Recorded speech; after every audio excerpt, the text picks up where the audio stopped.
pick this up where we left off last time. A year or more has passed from the time the IAM would have been voted in. Its structure of appointed officials is in place, and Delta and the IAM have agreed on when and where to meet.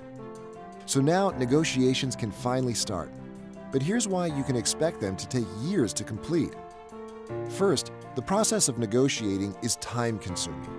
It's not just about lining up calendars. You have to develop and review proposals, analyze the impact of proposed changes, and prepare counter-proposals. The whole process takes time, often a lot of time. Second, negotiating a first contract means you start from scratch. This has never been done before for a work group as large as ours in the airline industry.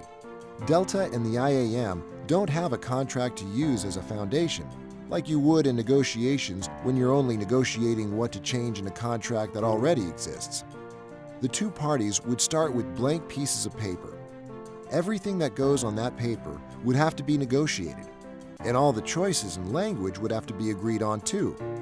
Third, coming to an agreement on any topic, let alone parts that impact pay, benefits, and work rules, isn't easy. The IAM will have its dream proposal, but Delta will not simply agree to its wish list. Individual flight attendants' unique expectations and the IAM's campaign promises couldn't all be met. Reaching agreement is difficult and often takes a lot of time. Fourth, while both parties must bargain in good faith, there's no deadline to reach a final agreement and no requirement to ever agree to any specific proposal. The Supreme Court has called the negotiations process under the Railway Labor Act almost interminable. So, knowing all this, let's pick a possible contract section to see how negotiations might go. Uniforms seem easy enough. The IAM would prepare its proposal and check with Delta's committee to find a time on everyone's calendar to meet. The negotiations would happen behind closed doors where the union would present the proposal across the table. Both parties would recess shortly after to separate quarters. The proposal would be reviewed by the company's negotiating team that would prepare questions. The two parties would meet again, which could be hours or days later, depending on the complexity of the proposal. The company's questions would be addressed before both parties return home. The company would assess the proposal and prepare a counter-proposal, then set a date for the next meeting, perhaps in a few weeks, where the counter-proposal can be presented. This same cycle can go around and around any number of times.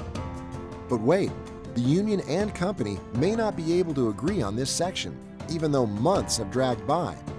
And that's just one section we're talking about. Union contracts contain 30 or more sections. So they put uniforms aside and move on to something less difficult to agree on, like bulletin boards. Yes, bulletin boards. Union contracts have all sorts of mundane provisions. The size, shape, and location of bulletin boards are negotiated. Is there a glass case? Is it locked? Who keeps the key? Who can post on it? Literally weeks and months and years are typically spent mired in the details, all while no improvements are made. If it's this complicated to agree on the small stuff, it only gets harder when you get down to the business of negotiating what really matters to flight attendants in Delta. Let's take A days, for example. The IAM may propose to take away A days, but how would they do that without bringing back full month reserve? Negotiations that attempt to replace A days with a different reserve system can be complex and lengthy. The IAM would need to be prepared to give up any number of items in other areas that would be important to flight attendants in order to justify such a change. None of this is easy. Unions that represent large numbers of flight attendants spend years in negotiations. So how long would it take a union like the IAM, who doesn't know you, to negotiate a brand new contract?